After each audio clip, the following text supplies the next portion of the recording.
तर मुंबईत 19 आणि 20 ऑगस्ट या 2 दिवसात एफडीएनं जोरदार कारवाया केलेल्या आहेत। 2348 किलोचे दुग्धजन्य पदार्थ एफडीएनं जप्त केले। त्या क्षणाची एक मोठी बातमी आपण बघतोय।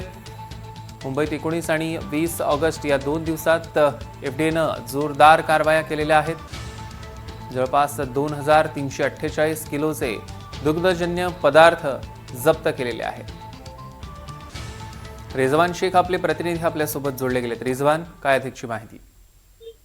सौरव, आपण पाहतोय की अन्न आणि औषध प्रशासनाच्या माध्यमातून 19 आणि 20 ऑगस्ट दरम्यान जे आहे ते राज्यभरामध्ये विशेष तपासणी करून जे आहे ते 89 हॉटेल चालकांना जे आहे ते या ठिकाणी नोटीस बजावण्यात आलेली आहे। खरं तर हॉटेल असो, धाबे असो, या ठिकाणी ज्या पद्धतीने राज्यभरामध्ये जे भेसळ मोठ्या प्रमाणात आढळून येते याच्यावरती जे आहे ते अन्न आणि औषध प्रशासनाच्या माध्यमातून कारवाई करत जे आहे ते या सर्व हॉटेलांची तपासणी देखील करण्यात आली आहे। त्यामुळे आतापर्यंत जे 2 दिवसांमध्ये विशेष तपासणी करण्यात आली आहे त्याच्यामध्ये 26 लाख रुपयाचा मुद्देमाल जो आहे तो अन्न आणि औषध प्रशासनाच्या माध्यमातून जप्त करण्यात आहे।